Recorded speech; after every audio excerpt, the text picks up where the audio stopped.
Just a warning here, some spoilers are coming, but I will warn you right before they happen. So this first part is not spoilery, but then it will get pretty spoilery. Okja.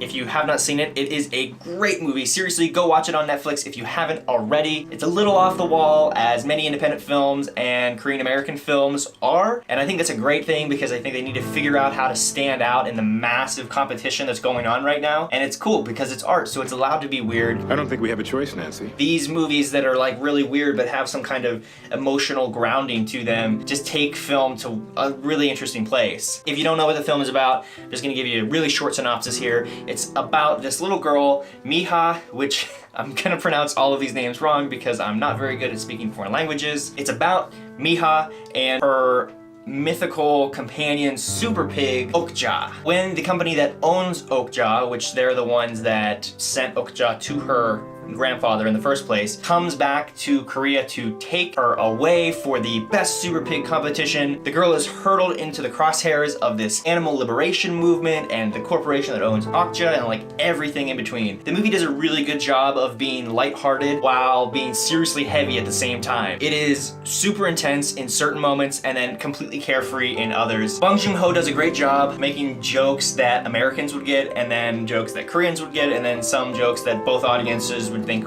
were hilarious. I think the real gems just went right over my head when I first watched it, and they are Korean American jokes. These completely go unnoticed to anyone that just speaks Korean or is just an American viewer. A lot of them are done through mistranslated subtitles, purposely mistranslated subtitles, and it's hilarious once you figure out what those are. I just went online and looked them up, and I'll maybe share a description or an article down in the description. Now to the spoiler part. Warning, close your ears and shut your eyes if you don't want to hear any spoilers. The Monsanto-like Mirando Corporation is set up to be the villain in this movie. They're the big corporation that made Okja and kind of are making it to be this like super meat that can be produced at a massive scale and make super huge profits. Something that I noticed though, and I want to throw this out here for some discussion, is that Mirando's intentions weren't purely evil, or rather, they weren't setting out with those intentions. This speaks volumes to the way that we have this disdain for the corporations in much of our real world. Let me explain a little bit about what I mean by that. So in the film, the Mirando CEO is asked what the market will do after the catastrophe of PR that happens at the end, and she said,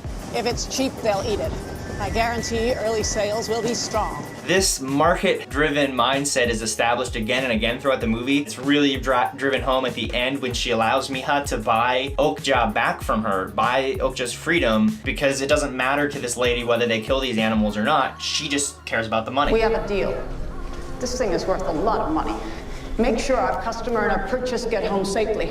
Our first ever Mirando Super Pig sale. Pleasure doing business with you. She even says that no one will buy them alive to justify their slaughter. When someone asks why they are doing this, she literally just says, "Oh, we can only sell dead ones." And a common argument in our society about factory farms is that these animals are born and raised with this sole purpose. So is it really wrong? Because these animals wouldn't exist otherwise. The movie Okja takes this to a whole new level. These animals are created in a lab and raised for the sole purpose of being super tasty meat products. So they literally, this species wouldn't even exist if it weren't for us consuming them as a meat product. The interesting thing though to think about is that all of this is led by the market. We're extremely proud of our achievements. We're very hardworking business people. We do deals, and these are the deals we do. And this is what we see in our real world society in regards to the way that we see corporations and what they are doing to the world and everything. The truth is that they listen to us, the market.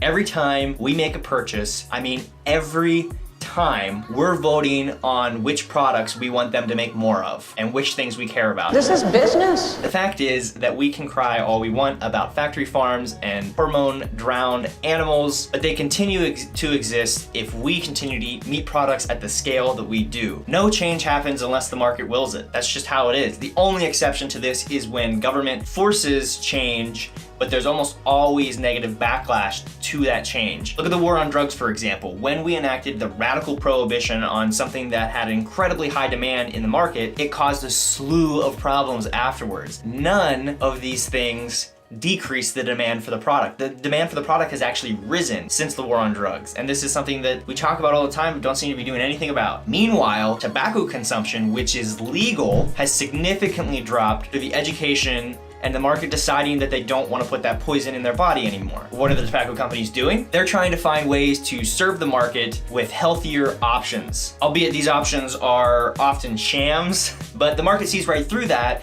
and the ones that actually develop healthier products or kind of middle ground products, because anyone who smokes at all is wanting to harm their body in some way, those ones will be the ones that we see succeeding in a few decades because the market decides. So I'm not personally a vegan, but I really do get their points on this kind of thing. And although this movie is a little heavy-handed in the way it unflinchingly shows the dark side of the meatpacking industry, it reveals a much more powerful villain than those corporations. It reveals your part in this, and it reveals mine. There is no way to make organic meat farming sustainable enough to produce the amount of meat that we eat. There's plenty of evidence that suggests we don't need to eat nearly as much meat as we do. So why do we continue to perpetuate this huge problem that is an economic problem, it is a health problem, it is an animal rights problem, and it's an environmental problem? Well, it's because it tastes good.